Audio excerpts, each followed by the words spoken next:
Bueno, yo trabajo hace bastante años ya en el sistema penitenciario, llevo más de 20 años trabajando ahí. He trabajado tanto en el sistema cerrado como en el sistema abierto. Ahora, como bien dices tú, claro, en el sistema abierto el tema de salud mental tiene otro procedimiento distinto al que se utiliza en el sistema cerrado, porque básicamente en el sistema abierto los profesionales que trabajan ahí derivan a las personas, ¿no es cierto?, al sistema, a la red de salud, básicamente. Pero en el sistema cerrado no es así. Ahora, este es un tema bastante complejo, especialmente en el sistema cerrado, ¿ah? Ujú. Yo te podría decir que no existe básicamente en este momento en el sistema cerrado un sistema de salud mental que esté a cargo, digamos, de trabajar este tema con la gente que está privada de libertad, como tal. No existe.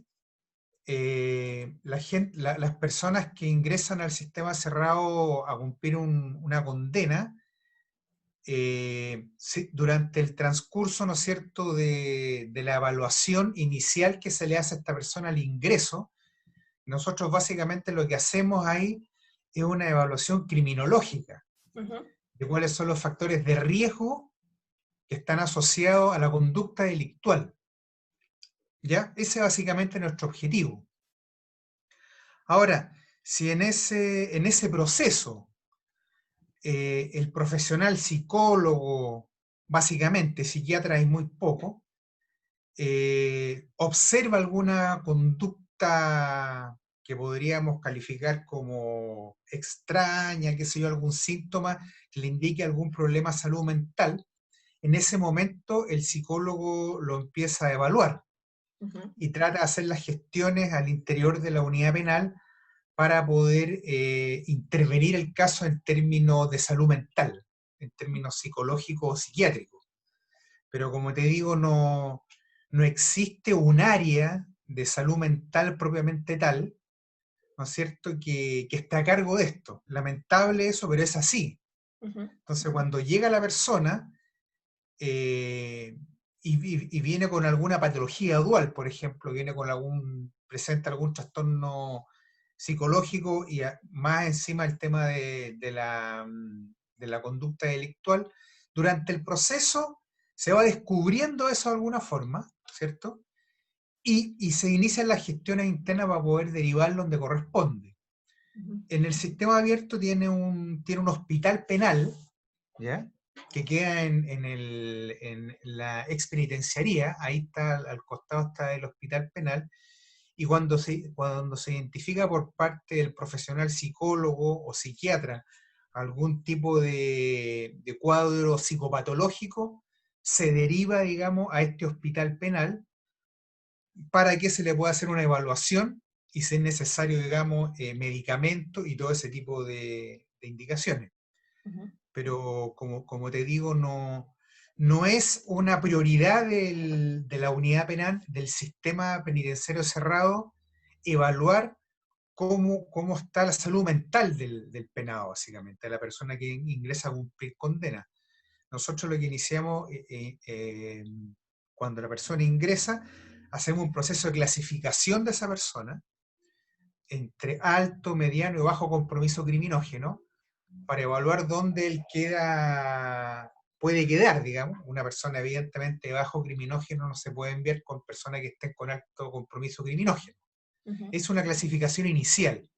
Posteriormente, se van haciendo una serie de entrevistas por parte de los profesionales, tanto psicólogos como trabajadores sociales. Estas son También las trabajan áreas acá. técnicas, ¿verdad? Estas son las Ah, áreas, estas corresponden a las áreas técnicas que tiene cada unidad penal. correcto, las áreas técnicas están compuestas por psicólogos, por trabajadores sociales, también por profesores, por terapeutas ocupacionales, y cada uno de ellos de alguna forma realiza una evaluación de esta persona. Posteriormente se integra esta información y en el caso de los psicólogos y psiquiatras, si observan alguna alteración de personalidad, algún cuadro psicopatológico a la base, en ese momento se inician las gestiones para poder derivar a esta persona, ¿no es cierto?, al hospital penal o algún tratamiento de esa naturaleza. Ese básicamente es el procedimiento que se utiliza internamente. Ya. Eso. Ujú. Ahora, me imagino que este diagnóstico se da, o la derivación, en caso de diagnósticos que sean muy graves, es decir, personas que ya puedan atentar contra su vida o contra la vida de terceros. Pero también entiendo que hay muchos trastornos que se van desarrollando y el momento que ya la persona está dentro de las unidades penales, siendo muy comunes, por ejemplo, los casos de depresión, de ansiedad, trastornos bipolares. En ese caso, cuando el diagnóstico se presenta una vez que la persona ya entra al sistema carcelario, ¿cómo se realiza tanto el diagnóstico como el tratamiento? ¿Tú te refieres a cuando la persona manifiesta alguna queja una vez que está ya en el recinto penal? Sí, exacto. Mira, ahí las personas que están privadas de libertad, ellos manifiestan su intención, por ejemplo, de conversar con un psicólogo porque sienten que están deprimidos o sienten algún tipo de dolencia a nivel psicológico. Ujú. Ellos, digamos, y en ese momento ellos exponen esa situación y al mismo tiempo solicitan la posibilidad de poder conversar con algún psicólogo para manifestarle esta queja que ellos sienten o que ellos en ese momento están manifestando. Y una vez que esa queja, digamos, se toma por parte de la persona que está encargada de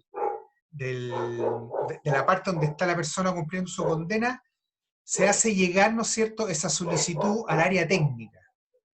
Y eso lo ve un psicólogo. Y posteriormente, cuando llega esa solicitud, el psicólogo, por su parte, digamos, inicia todas las gestiones para tener una entrevista con esta persona. ¿Ya? Pero básicamente se hace producto de una queja personal que hace la persona que está cumpliendo condena y que en ese momento, por ejemplo, se siente que está muy deprimida, que ha pensado que tiene, por ejemplo, ideación suicida, que se siente con una situación de claustrofobia por el encierro, etc.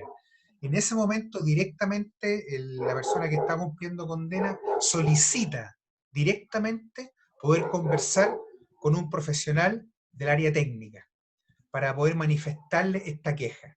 Ujú. Y en ese momento, el profesional, digamos, lo entrevista respecto a esa situación particular. Ujú. Ese es como básicamente, el procedimiento, básicamente. ¿Y se realizan ¿Entiendes? en adelante terapias psicológicas con las personas? Porque de lo que he tenido la oportunidad de conversar es que sus psicólogos o psiquiatras en este caso no los han visitado, por ejemplo, desde hace muchos años. Es decir, les entregaron la medicación que deben tomar, pero de ahí las visitas no han sido frecuentes. Entonces no Sí. tienen como un avance, por así decirlo, en el tratamiento.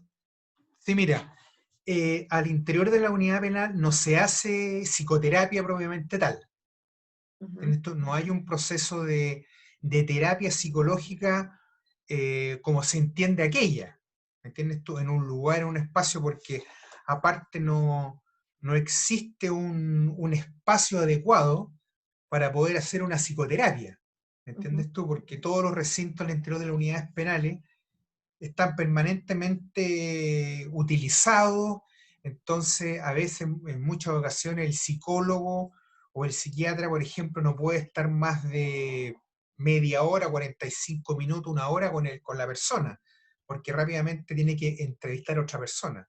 Por lo Ujú. tanto, no hay un proceso de psicoterapia propiamente tal, sino que al momento que se tiene una entrevista con la persona que está solicitando esa evaluación, en ese momento se pondera cuáles son los elementos, lo que se va a hacer a posterior. ¿Entiendes tú? Si se le va a derivar, por ejemplo, una evaluación psiquiátrica, se le va a derivar a una evaluación extrasistema, por ejemplo, si es necesario, si es una patología medianamente grave, pero claro, como dices tú y tienes mucha razón, muchas de las patologías que presentan las personas, ¿no es cierto?, al ingresar a la unidad penal, en muchos casos, digamos, no llegan a oído de los profesionales. Ujú. Si no es que la persona lo solicita en ese momento.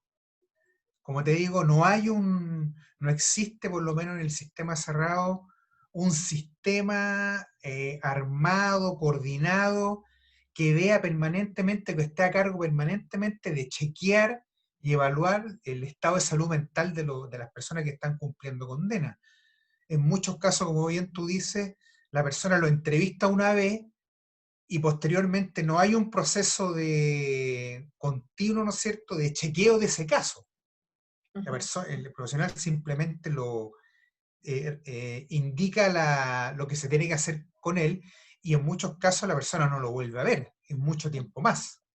Por lo ujú, tanto, efectivamente, no, el tema de salud mental en las unidades penales es un tema muy complejo de evaluar, ujú. porque hay otros requerimientos que son más relevantes que el tema de salud mental al interior de estas unidades penales. Claro. Ujú. En la parte de del el tratamiento farmacológico, creo que es un tema delicado porque de lo que entiendo, el momento que se entrega la medicación a través del tratamiento de estas personas, no es necesariamente el psiquiatra la persona que entrega la medicación a los privados de libertad, sino que esto está a cargo, por ejemplo, de gendarmes, del área de enfermería. En muchos casos son los mismos mozos los que entregan la medicación a los privados de libertad. Pero ¿qué tan delicado puede ser este tema si es que, por ejemplo, los gendarmes o las personas encargadas de dar la medicación no tienen una capacitación en cuanto a qué medicación es la que se está entregando, en qué horarios, en qué cantidad, cuáles son las dosis requeridas? Entonces, ¿qué problemática también se puede ver ahí? Mira, como tú bien dices, efectivamente, la medicación, la indicación de medicación la hace un psiquiatra, Ujú, ¿no es cierto? Producto después de una evaluación del caso en la cual el psiquiatra indica una cierta medicación para esta persona. Ahora, como bien tú dices, efectivamente, no siempre es el psiquiatra el que entrega esta medicación. Muchos casos, y en la gran mayoría de los casos, esto está a cargo básicamente del personal de enfermería, de personal paramédico, ¿no es cierto?, que está ahí en forma permanente porque el psiquiatra que está ahí no está en forma permanente, claro. cumple un horario y se va. Entonces cumple algunas horas ahí, pero no está en forma permanente. Por lo tanto, evidentemente la entrega de esta medicación, en muchos casos es hecha por parte del personal paramédico que no tiene la formación y la instrucción necesaria para tomar todas las medidas preventivas. Como dicen en muchos casos, cuando, no se, cuando el penado no puede acceder al área médica, en muchos casos el personal médico le entrega, ¿no es cierto?, esta medicación al gendarme, a un gendarme X, y ese gendarme le hace llegar esta medicación, ¿no es cierto?, a la persona que está privada de libertad al interior de la unidad penal, ya Ujú, que en muchos casos la persona no puede, ¿no es cierto?, por la hora y por distintas cosas, porque están en allanamiento, etcétera, no puede acceder al área médica.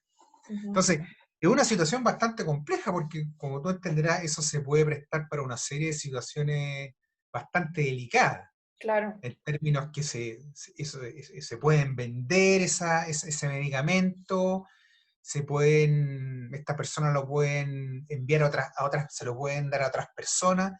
Entonces no hay, como te digo, una instalación que permita la entrega de estos medicamentos de una forma segura. Ujú, Pasa por muchas manos, ¿no es cierto? Y en muchos casos se pierden estas cosas, a veces no llegan a la persona a la cual tenía que llegar, en el camino se pierde todo esto, finalmente no se sabe a quién finalmente llegan estas indicaciones, estas prescripciones médicas, y es una situación bastante compleja y grave, digamos. claro. Es así, digamos, no, lamentablemente no, tampoco por parte de la autoridad, digamos, no ha habido una preocupación por este tema tampoco. No hay una preocupación por tratar de mejorar y poder mejorar la entrega de esto, digamos, porque, como te digo, los requerimientos en una unidad penal, eh, hay requerimientos que son más importantes que el tema de salud mental. Sí. Lo más importante en una unidad penal cerrada, ¿no es cierto?, es la seguridad y la vigilancia. Eso es lo importante y eso es lo más relevante. Y para la persona, para el oficial, para el alcaide que está encargado de la unidad penal, para él lo más relevante es el tema de la vigilancia y la seguridad del recinto.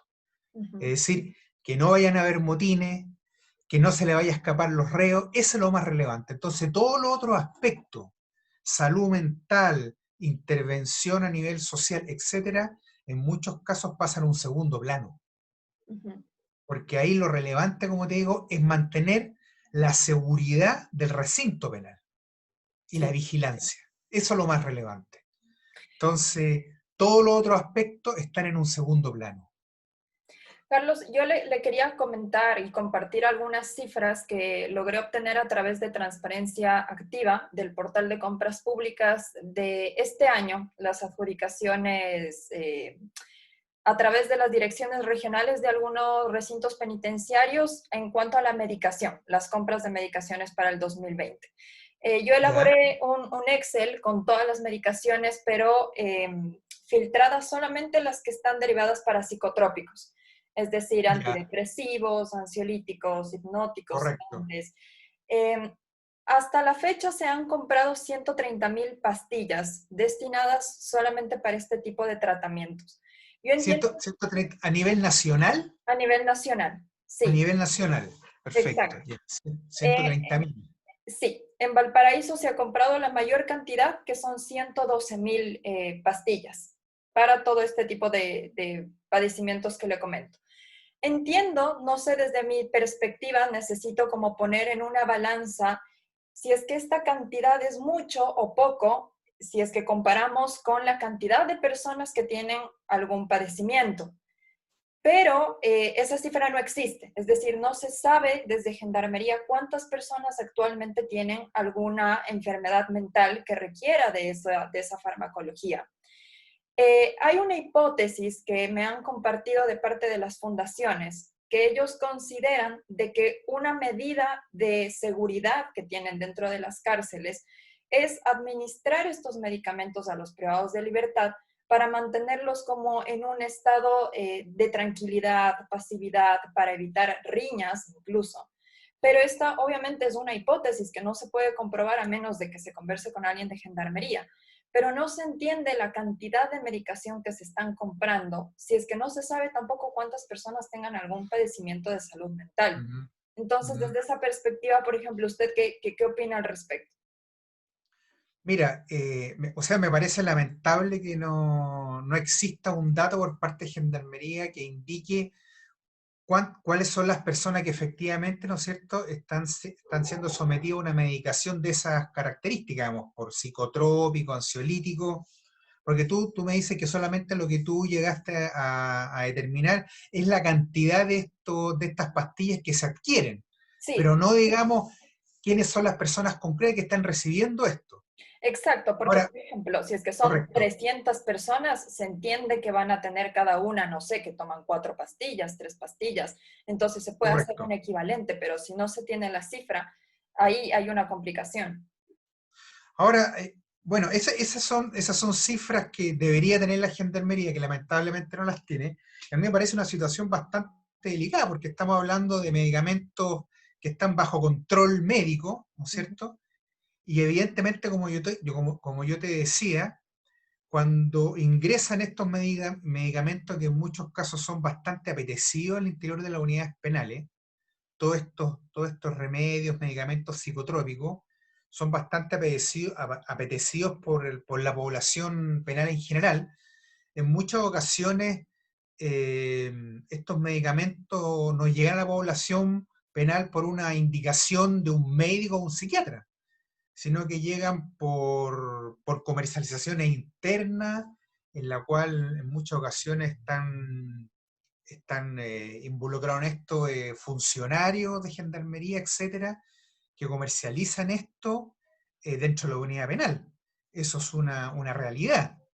¿Y Y también, perdón, Carlos, cómo se podría comprobar eso, por ejemplo, de que se realiza como un comercio interno que está involucrado? Ya estamos hablando de un tema de corrupción y demás, pero ¿cómo se podría comprobar, por ejemplo? Mira, es muy difícil comprobarlo porque evidentemente en muchos de estos casos participan en este comercio, podríamos decir, ilegal, clandestino. En muchas ocasiones participan también funcionarios de la unidad penal Ujú, que se benefician con esto. Y también a través de esto se benefician también los internos. Por lo tanto, hay una situación como de silencio entre todas las partes que participan en esto, porque en realidad hay varios que se benefician con esto, ¿me entiendes tú? ujú, Entonces, evidentemente, muchos de ellos no van a hablar respecto de esto.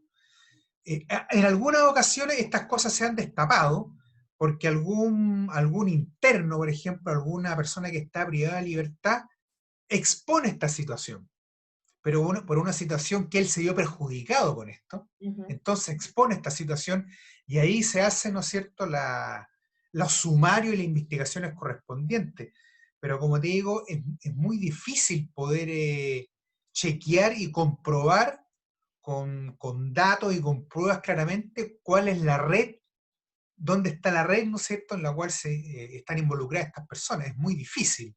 Hay códigos internos al interior de las unidades penales que implica el manejo de la información, que implica ocultar algunas cosas, ¿no es cierto?, tanto de los funcionarios como de la unidad penal.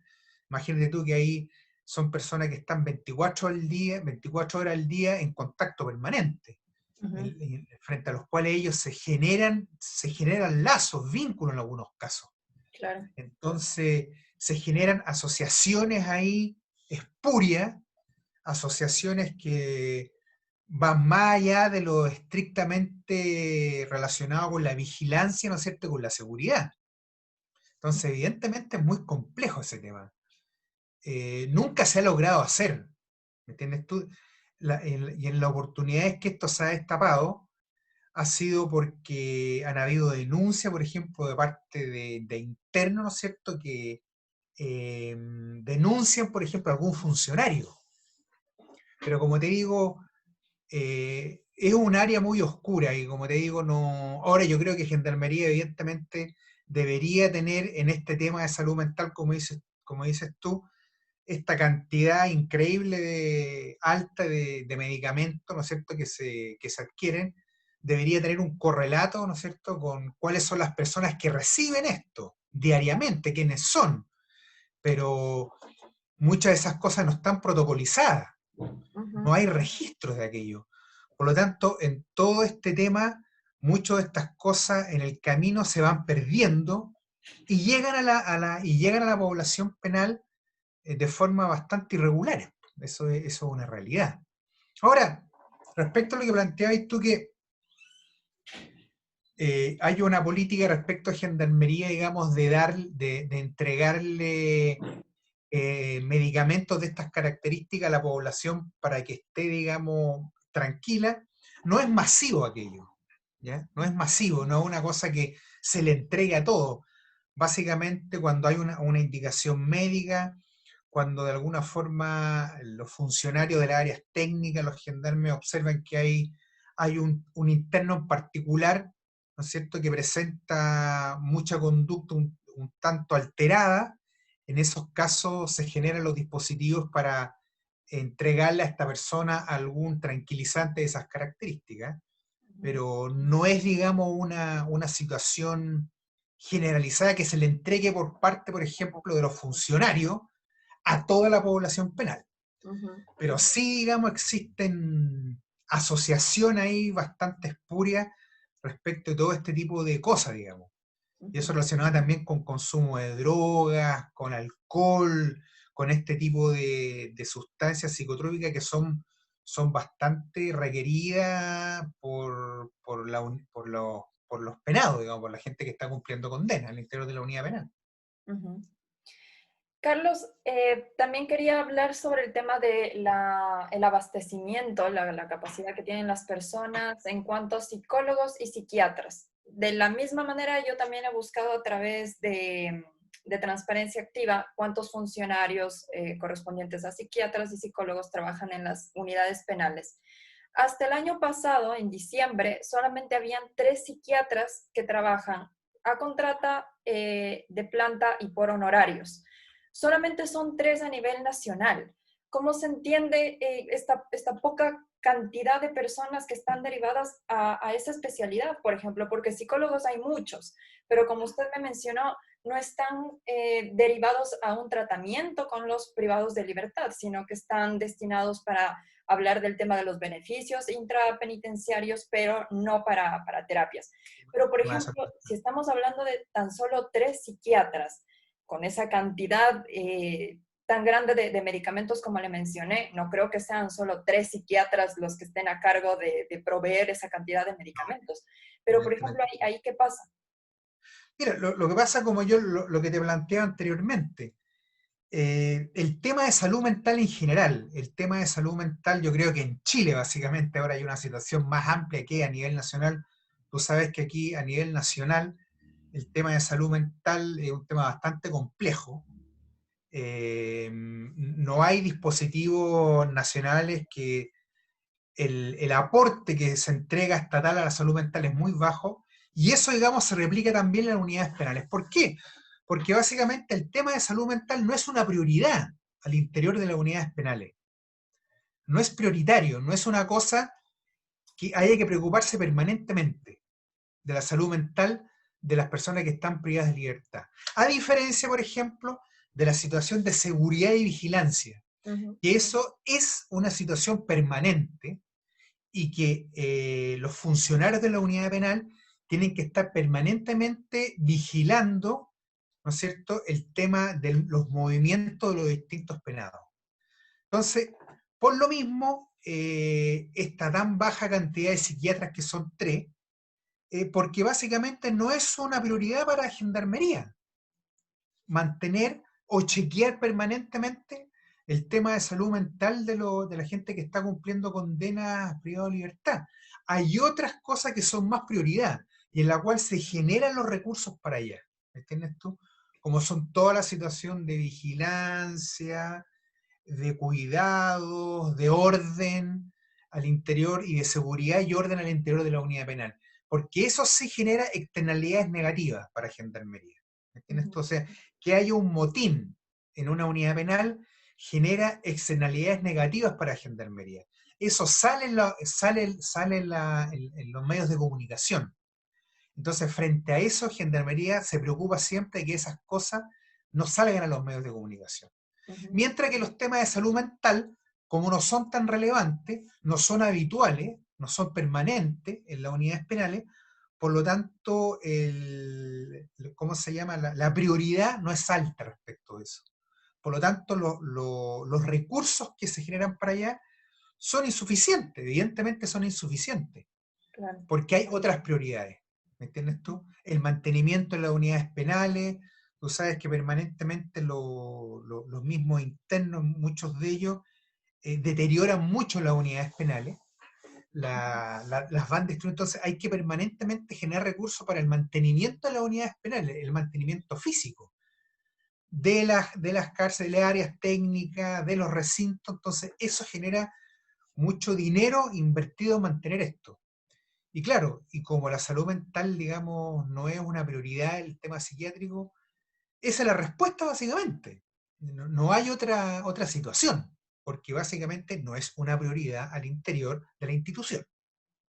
Hay otras prioridades más relevantes y más importantes de las cuales hacerse cargo en la actualidad. Carlos, como una reflexión de cuál es el rol tanto del psiquiatra como del psicólogo dentro de las unidades penitenciarias, desde su perspectiva, ¿qué se puede rescatar? ¿Cuál debería ser el rol en estas unidades, por ejemplo? Mira, bueno, con la instalación de la reforma procesal penal, que fue un hito bastante importante, y también con la instalación de un nuevo modelo al interior de Gendarmería para tratar la conducta delictiva, que es el modelo de riesgo, necesidad y responsabilidad, ¿ya? Que está basado básicamente en tratar los factores de riesgo asociados a la conducta delictual. El rol que ha asumido especialmente los psicólogos ha sido bastante relevante yo creo que desde más o menos el año 2013 en adelante, prácticamente, cuando se instala este nuevo modelo, ya estamos en el 2020, hay una contratación importante de profesionales psicólogos para intervenir la población penal, tanto en el sistema abierto como en el sistema cerrado. Los psicólogos cada día más, por ejemplo, los informes de los psicólogos cada día están siendo más tomados en cuenta, están siendo más considerados tanto por los jueces como por la otra instancia de las unidades penales. Ahora, por ejemplo, se va a abrir todo un tema que son los delegados de libertad condicional, en Ujú. la cual se van a contratar también, hay muchos psicólogos y trabajadores sociales, y los informes de los psicólogos por parte de las comisiones, por ejemplo, de libertad condicional, con toda la situación que ha ocurrido, con todos estos temas, el informe del psicólogo tiene bastante relevancia ahora. Ahora yo creo que estamos en un proceso de instalarnos de mejor forma en el ámbito de lo que es la intervención propiamente tal.